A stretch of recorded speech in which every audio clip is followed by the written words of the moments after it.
Šiandien bandom padaryti tokią vizualizaciją. Tai yra juda objektas, pajuda iki tam tikro taško, tada kažkas keičiasi, pildosi, sukasi, tada objektas pilnai prisipildo arba ten prasisuka ir tada jisai pajuda iki galo. Tai va, tai toks veikimas. Čia atrodo juokingai, aišku, bet čia gan rimta vizualizacija su tam tikrų kodų ir su idėja.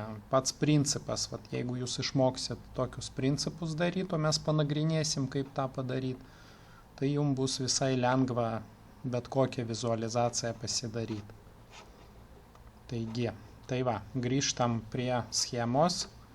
Žiūrėkite, sužymėjau koordinatės. Taip, tas ufonautas, ta žalia galva, jinai aišku pradžioje juoda visa, neužpildyta spalva, tai jos koordinatė 0 ir tada jinai turi pajudėti iki tam tikro taško. Tai šiuo atveju čia yra 410, va ta linija, čia yra 410 ir aš žiūrėkite, čia nebereikalo parašiau kitą koordinatę, 415. Mes pliusuojam po 5x, kad greičiau judėtų. Taip, ir vat, parodysiu kodą, tada suprasite, dėl ko čia tie 410, 415. Ir galutinis taškas yra 550. Pas jūs, aišku, bus kita užduotis, kitos koordinatės, kai visada reikia pamatuoti, paimam pagalbinį stačiakampį, taip, pažymėm atstumą, pažymėm stačiakampį ir apačioj, va čia yra width 410, tai pamatuojam. Ir visus atstumus matuojam su pagalbiniu stačiakampiu, po to jį ištriname. Tai va, šitas slideris yra x koordinatė. Taip, tai kad mes galėtume pilnai pabandyti, ar mūsų objektas pajuda, taip, iki galo, kai mes derinam, kai programuojam procese. Tada va šitas yra spalva, tai va čia yra objekto užpildymas, ta žalia spalva. Kintamasis spalva ir šito objekto yra spalva. Šitas objektas yra sugrupuotas su va čia va make symbol apačioj. Reiškia, jeigu jūs norite, kad būtų galima sugrupuotam objektui iš atskirų gabaliukų, iš atskirų detalių, jeigu mes kažką sugrupuojam, ir norime priskirti jam efektą, tam naujam dariniui, tai mes turim spausti, nesumaišykite, turim spausti make symbol, ne make cell. Yra toks make cell iš spalvotų detalyčių va čia apačioj, bet tas netinka, tas toks tik dekoratyvinis. O mums reikia veikiančio objekto, tai mes sugrupuojam make symbol visada. Taip, dabar pasižiūrim, šitas mūsų ta galva, jinai kokie čia efektai. Pirmas efektas tai yra location, taip, tai x jos galvos padėtis erdvėje, jos lokacija, taip, horizontal, judėjimas horizontalus. Ir čia, jeigu aš paspausiu, tai žiūrėkite, kai visada turi būti įrašytas kintamasis, mūsų atveju x, ir turi būti įrašytos koordinatės, iki kiek maksimum juda. Tai vat reikšmė 50, 500 ir movement 550. Taip. Mes galim value padaryti 100, pavyzdžiui, tai tada mes pliusuosim tik iki 100. Ir čia toks savotiškai gaunasi procentais, jeigu yra poreikis. Bet va tas value procentais iki 100, čia jisai naudojamas, jeigu reikia suderinti judesį kelių objektų, kurie turi praeiti skirtingą atstumą. Ta prasme, bet jie praeina savo taškus, vienas ten 10, kitas 30, kitas 100, bet jie praeina procentais. Ir tada mes skripte didinam vieną kintamąją ir tada visi objektai juda skirtingais greičiais, bet per tą patį laiką. Ir jie praeina tą atstumą, bet čia šitam darbe to nėra. Taip, tai čia yra viskas gražiai, va, 500, 550, 550, visas tas kelias galvos iki pat galo. Tai ok, čia yra x, taip, čia yra efektas object location horizontal. Gerai. O kitas galvos šitos efektas, tai yra percent fill, tai užpildymas ta žalia spalva. Taip, ir va čia aš spaudžiu vertical ir kintamasis spalva. Nu, čia važiuokite, yra tiesiog tokie vat, kaip procentais gaunasi. Ir čia yra background, čia yra ta spalva, pradinė spalva. Taip, tai mes turim piešti objektą jau iš karto žalią, o čia ta spalva, kuri bus pradinė. Tai vat mes norim paslėpti pradžioje, tai mes čia pasirenkam juodą, o piešiam jau kaip turi būti. Taip, ir tada, nu, čia variacijų visokių galima čia sužaist, galima atvirkščiai, bla bla. Tai va, tai čia yra percent fill spalva. Ok, toliau koks efektas, va, lėkštė, ne? Tai jinai atsiranda, kai jis, ta galva atvažiuoja, tas ufonautas atvažiuoja iki 410, užsipildo žaliai, ne? Ir tada, kai užsipildė ir stovi ties 410, tada pokšt ir atsiranda ta lėkštė. Taip, tai skripte mes įjungiam diskretiškai visibility. O aš spaudžiu, žiūrėkite, yra visibility efektas, spaudžiu ant jo. Kintamasis vis. Taip, ir visibility yra on.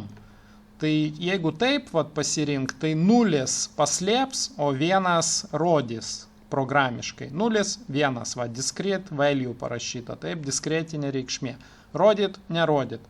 Tai pradžioje mes nunulinam, tai yra 0, dėl to lėkštės nerodo. Po to ta lėkštė atsiranda, nes mes programiškai parašysim vis lygų 1. Kai bus vis lygų 1 skripte, lėkštė atsiras. Visibility suveiks. Taip, tai va. Ir toliau resetas, kaip visada. Taip, ta spalva procentais. Nu va, ir visas reiškia, bet va čia visa idėja, va 410, 415. Dabar žiūrėkite skriptas. Aš gal tą skriptą netgi padidinsiu gal, kad jums būtų patogiau matyti. Bus biški patogiau. Nukopijuosiu ir įdėsiu į Wordą. Tai čia bus mums geriau tada žiūrėti. Tiesiog panagrinėsim, žiūrėkite. Taip, dabar čia, kaip čia. O tai va padarysim, biški didesnis šriftas ir tada mums aiškiau geriau matosi. Nu va, žiūrėkite, tai dabar nagrinėjam skriptą. Pirmas blokas yra. Pirmas blokas tai yra resetas, ne? Jeigu pagauna, kad reset mygtukas paspaustas, tada ką? Nulina x, spalvą keičia tuo mūsų žmogeliuko 0, tai jisai visas juodas pasidaro, užpildymas, taip, percent fill vertical. Visibility, lėkštės skraidančios 0, kad jinai pasislėptų. Nu ir pats mygtukas save išjungia, čia 0. Viskas, čia yra resetas, ne? Toliau žiūrim, va čia esmė. Pas mus kaip yra, va, kaip jums čia rodžiau, kad 410 turim pagaut ir turėtų omeny 415. Dabar žiūrėkite, kokia idėja.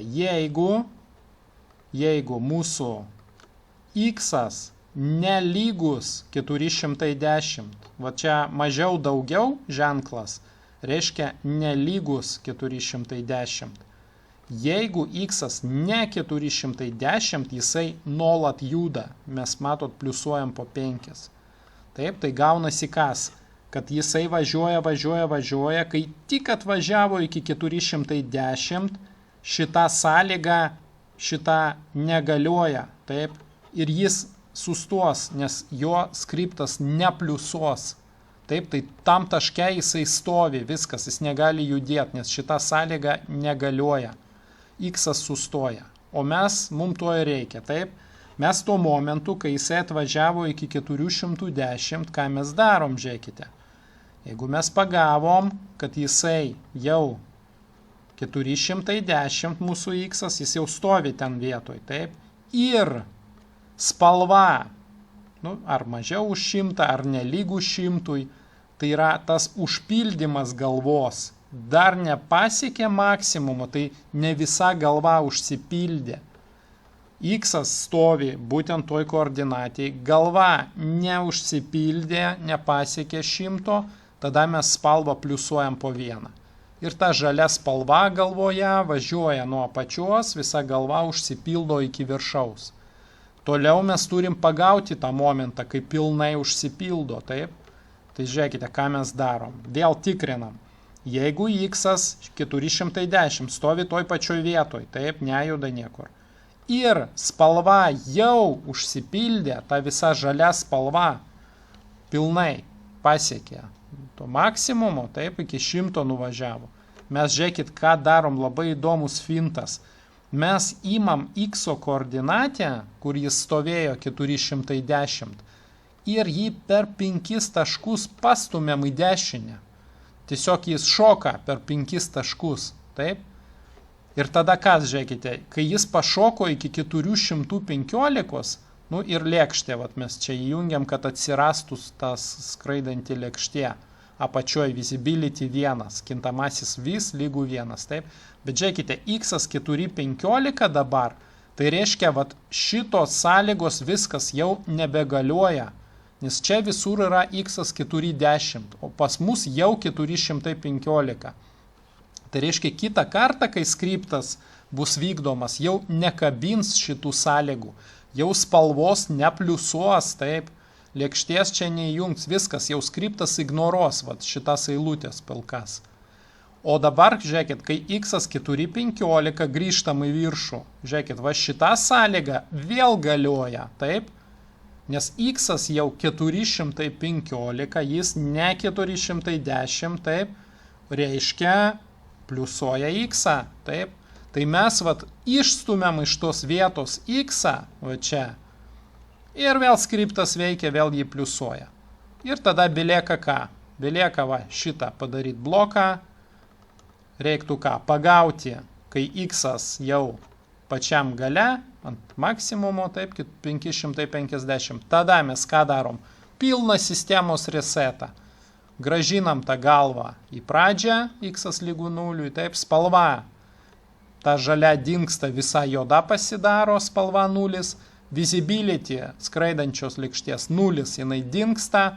Nu ir dar čia dėl viso pikto mygtuką resetinam, nors nebūtina.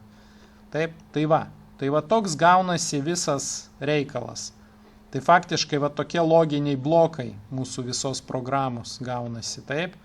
Čia dirbam su spalva, su lėkšte, čia gaudom galą, čia mes nuolat judam, bet nejudam taške, kai yra 410.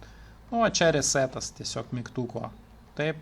Tai va, kaip matote, viskas baisiai paprasta, tik reikia sugalvoti vat visą tą logiką. Tai tikiuosi, jums pavyks tiesiog viską nuveikti ir viskas veiks. Bet šiaip, vat, jeigu netingite, tiesiog paimkite ant greičio, sumeskite šitą sistemą, užprogramuokite pats, taip, pabandykite nežiūrėdami į tą video, bet savarankiškai parašyti skriptą, ar jums gaunasi, sugalvokite kokį linksmesnį ir pasidarykite. Jeigu jums pavyksta, tai reiškia viskas, jūs jau mokat programuoti su tuo InTouch. Ir čia daug programų va taip veikia, tokių principų.